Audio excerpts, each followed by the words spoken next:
Oi, gente, tudo bem com vocês? Vamos começar aqui o nosso quarto vídeo e o último de revisão do conteúdo de Direito das Sucessões. Lembrando que é só um complemento para os estudos de vocês, então não deixem de ler o código, ler a doutrina e o que a professora Luísa passar em sala de aula. Esse vídeo ele é voltado para os quartos anos do curso de Direito do Unisal Lorena, já que eu estou aí seguindo a grade. O meu nome é Beatriz Nogueira Mota, eu sou estudante do 10º semestre do curso de Direito do Unisal Lorena. Aqui embaixo vocês podem ver o meu e-mail, fiquem à vontade para me mandar qualquer dúvida, ou então via WhatsApp com o número que eu mandei para vocês no grupo da sala. Não deixem também de se inscrever aqui no canal do Consenso para ficar por dentro de outras revisões e dos conteúdos que são produzidos por aqui. Esses são os tópicos que a gente vai ver na aula de hoje. A gente vai falar basicamente de sucessão testamentária. Lembrando que se a professora Luísa ainda não chegou com vocês nesse assunto, calma, tá tudo bem. Ela vai chegar. Como é uma aula de revisão, é um pouco mais rápido, então às vezes eu adianto um pouco na matéria. Quando eu falo de testamento, eu estou falando de sucessão testamentária. Na nossa legislação, a gente tem duas formas de sucessão. Legítima, que decorre da lei, da ordem de vocação hereditária, em que a gente tem os herdeiros necessários, que foi o tema do primeiro vídeo. Ou então, a sucessão testamentária, que decorre do testamento. A sucessão testamentária tem como fonte o testamento. O que seria o testamento? É uma disposição de última vontade daquela pessoa que acabou de morrer. Então, antes de morrer, ela dispõe sobre como serão distribuídos e divididos os seus bens. É importante destacar aqui também que, além das questões patrimoniais, é possível estabelecer no testamento outros pontos, como, por exemplo, reconhecimento de filho, nomeação de tutor, a questão do perdão do indigno, que a gente já viu em outros vídeos também. Isso está regulado no artigo 1857 do Código Civil e o artigo 1858. E quando a gente fala de testamento, existe alguma limitação trazida pela legislação? E a resposta é sim. Para poder dispor em testamento dos bens, é necessário respeitar 50% da porção legítima. Então, uma pessoa ela pode apenas dispor de 50% de seus patrimônios, 50% do seu patrimônio, quando existem herdeiros necessários. Então, se eu tenho descendente, ascendente ou então cônjuge, eu só posso dispor de 50% do patrimônio. Os outros 50% são destinados a esses herdeiros necessários. Se o João ele não tem nenhum filho, os pais já morreram e ele não é casado, ele pode sim deixar todos os seus bens via testamento para o seu amigo Pedro. Mas vocês me perguntam, e a questão dos parentes colaterais? Irmão, tio, sobrinho. Eles não são considerados herdeiros necessários. Então, não é preciso deixar bens, não há essa obrigatoriedade da lei para com esses parentes. Assim, se eu quiser excluir esses parentes, eu posso, através do testamento, dispondo de 100% de meus bens. E como eu faço para calcular a legítima, que é o limite do testamento? Eu preciso retirar a porcentagem da meação, se a pessoa é casada, ou seja, eu preciso analisar o regime de bens e aí descontar o valor que vai pertencer àquela pessoa que restou viva. Eu vou descontar as dívidas e as despesas de funeral. E aí eu tenho a questão da legítima e o quanto vai poder dispor. Isso está regulado no artigo 1847 do Código Civil. E E quando eu falo de testamento, é muito importante a gente falar de 2 institutos, que é a redução da disposição testamentária e o rompimento do testamento. A OAB, ela ama esses 2 institutos porque são muito parecidos e podem gerar confusão. Então, vamos aqui tentar simplificar para vocês. Quando eu falo de redução da disposição testamentária, é quando aquela pessoa, o testador, o autor da herança, ele dispõe além da cota disponível. Então, ele possui herdeiros necessários e ele dispõe de 100% de seus bens, ele dispõe de 80% de seus bens. Segundo o código, isso não pode acontecer porque obrigatoriamente 50% pertence aos herdeiros necessários. Nesse caso, o testamento ele será cumprido, ele será válido, entretanto, ele não vai ser cumprido em sua totalidade, porque vai ser retirado os 50% pertencentes aos herdeiros necessários e depois o que sobrar vai ser destinado conforme estabelecido no testamento. Agora, quando eu tenho rompimento do testamento, ele não vai ser cumprido, ele não vai ser válido. O que acontece no rompimento? É produzido essa disposição de última vontade, só que após a abertura do testamento, sobrevém o herdeiro, aparece um herdeiro necessário que ninguém tinha conhecimento. Então, aquele testamento ele não será cumprido. Um exemplo, João deixou 100% de seus bens para o seu amigo Carlos e depois da morte e da abertura do testamento, aparece Júlia, uma filha perdida, e aí esses bens vão ter que ser divididos, vão ter que ser dados a Júlia, porque ela é a herdeira necessária. E nesse caso, esse herdeiro que ele aparece depois da abertura do testamento, ele pode utilizar da petição de herança que a gente viu no primeiro vídeo. O outro exemplo foi, eu não lembro o nome, mas eram 2 mulheres, a Carol, vou inventar aqui os nomes, tá, gente? A Carol, ela deixou todos os seus bens em testamento para a amiga dela, para Paula. E a Carol, depois de alguns anos, ela tem uma filha, a Camila, e aí foi questionado como que seria feita a divisão dos bens de Carol depois de sua morte. E aconteceu basicamente o rompimento do testamento, porque como ela teve uma filha depois, esses bens vão ser destinados a ela e não a essa amiga, já que ela é uma herdeira necessária. Então, no caso de redução da disposição testamentária, o testamento será cumprido em parte. No caso de rompimento do testamento, ele não é cumprido. Vamos falar um pouquinho sobre as características do testamento, que são essas 4 que vocês estão vendo. Quando eu falo em revogabilidade, eu estou dizendo que eu sempre posso fazer um novo testamento, que vai mudar o antigo. Então, se eu faço um testamento hoje, daqui a 2 meses eu posso refazê-lo e a disposição que vai valer é a do último testamento. Unilateralidade. Não depende de ninguém. Eu faço porque eu quero. Assim, é um ato personalíssimo. Não pode ser feito nem por um representante. Quanto à gratuidade, o testador ele não obtém nenhum lucro. Não existe contraprestação. Só que é importante destacar aqui que não pode confundir com condição. No testamento, pode sim ser estabelecida uma condição para aquela pessoa que vai receber os bens. Mas mesmo assim, continua a característica da gratuidade. E a solenidade. O que significa isso? Existem várias espécies de testamento, como a gente vai ver mais no finalzinho do vídeo. E cada um tem uma forma determinada pela lei. Então, é preciso seguir essa forma que a lei estabelece para poder ter validade, para poder ser cumprido. Importante destacar aqui que quando eu tenho essas características e as condições que eu vou explicar agora, esse testamento ele vai produzir efeitos causa-mortes.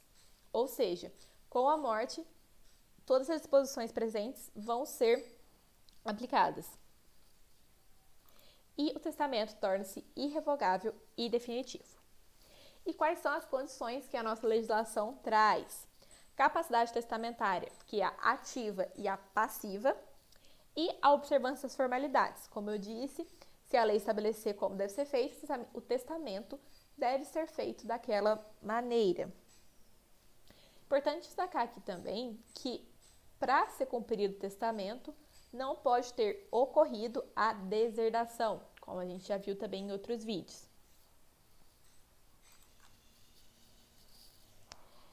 Quem não pode testar, ou seja, quem não tem capacidade testamentária ativa, quem não pode ser testador, é o que está presente nos artigos 1860 e 1861 do Código Civil. O absolutamente incapaz, ou seja, o menor de 16 anos, que é o que está lá previsto no artigo 3º do Código Civil, aqueles que não possuem pleno discernimento, por exemplo, os ébrios, o surdo e mudo sem educação adequada, e as pessoas jurídicas. Pessoa jurídica não pode testar.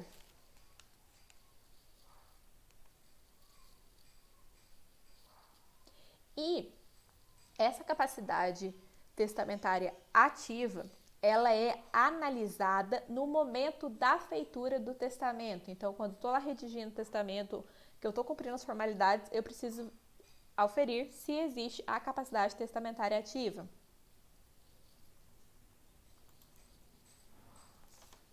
Agora, a capacidade testamentária passiva. Quem pode receber os bens? É o que está previsto no artigo 1798 do Código Civil. São as pessoas nascidas, concebidas ou a prole eventual, que é basicamente a mesma questão da sucessão legítima. E aí, a lei traz algumas exceções. Quem que não pode receber por testamento algum bem? As pessoas jurídicas de direito público externo, porém, as pessoas jurídicas de direito público privadas, as pessoas jurídicas de direito privado, elas podem sim receber, só as públicas que não. É o que está previsto no artigo 1799 do Código Civil. Não é permitido também deixar bens para pessoa incerta ou então para animais. O que eu posso fazer é estabelecer alguém que irá cuidar daquele animal. Uma fundação, ela pode receber uma herança ou ela pode ser constituída a partir de uma herança, ela pode nascer de uma herança.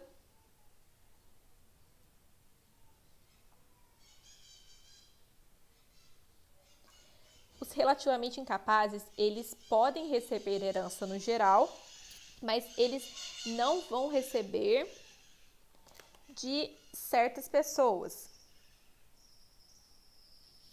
Por exemplo, se ele for responsável por escrever aquele testamento, se ele for a testemunha do testamento, ou se for amante do testador.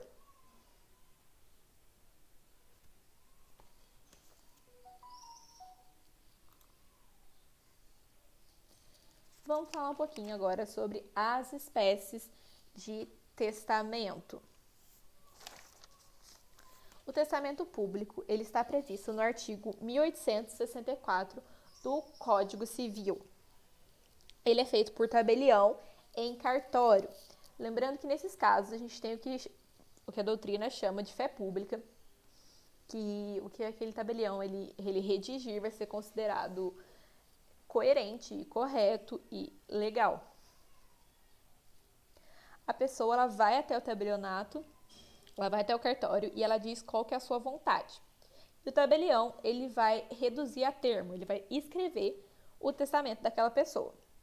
É necessário a presença de 2 testemunhas e, depois de redigido, o tabelião vai fazer a leitura do testamento. O testador ele precisa assinar e, se ele não souber ou ele não puder, o tabelião ele vai certificar isso em testamento.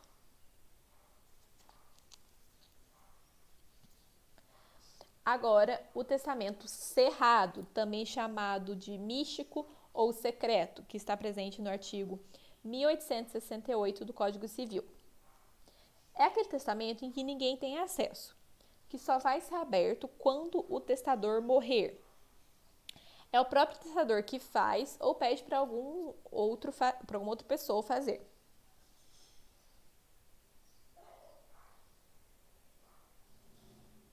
O cartório, em que vai ser registrado esse testamento, nem o tabelião vai saber o teor do que está contido ali dentro. E o que acontece se for aberto ou violado antes da morte é que ele vai perder a sua validade. Também são necessárias 2 testemunhas como público e ele vai ser aberto pelo próprio juiz em uma ação própria.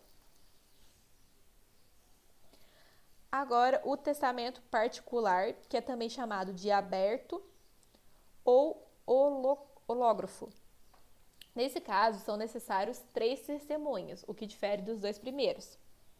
É o que está presente no artigo 1876 do Código Civil. A própria pessoa faz aquele testamento, por isso que a gente aumenta a quantidade de testemunhas. E ele não vai passar pelo cartório. Então, diferente dos outros 2, ele é feito pelo particular e fica com ele. É necessário datar esse testamento para que seja verificada se à época o testador ele possuía ou não capacidade ativa para testar. Depois da morte, esse testamento ele vai ser aberto em juízo e as testemunhas que estão presentes, que vão estar lá indicadas no testamento, elas vão ser intimadas e também os herdeiros.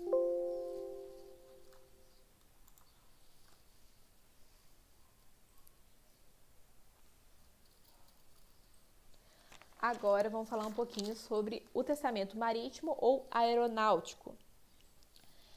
Está presente no artigo 1888 e 1889 do Código Civil. Ele é aquele que é feito em viagem, ou seja, no barco ou no avião. O registro ele vai ser feito no caderno de bordo daquela aeronave ou daquele barco.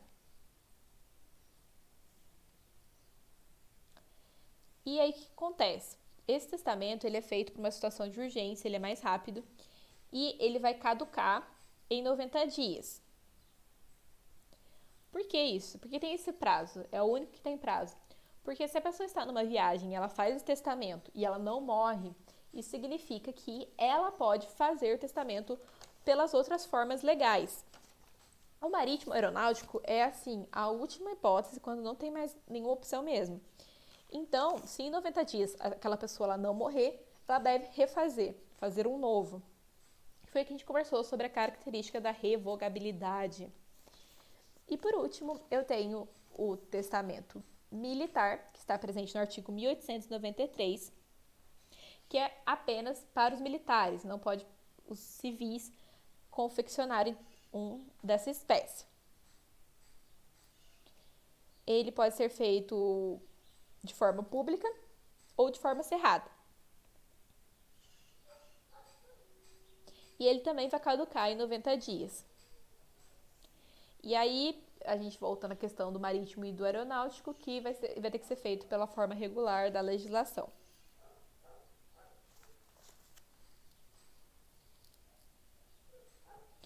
Agora que a gente falou aqui das espécies, é importante também destacar para vocês um princípio muito importante, que é o do favor testamente. Desculpa, gente. Isso significa que a irregularidade da forma não invalida o testamento, pois é considerada à vontade de cujos. Parte da ideia de conservação de negócios jurídicos. Mas assim, quando a gente fala dessa questão de irregularidade, é, por exemplo, falta de qualificação e não de alguma forma que seja imprescindível para o ato.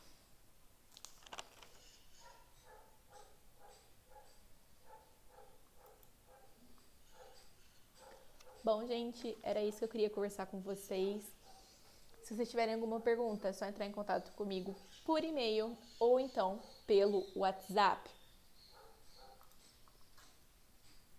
Muito obrigada pela atenção, muito obrigada por assistir até aqui Eu espero que eu tenha ajudado vocês a sanar as suas dúvidas e até mais.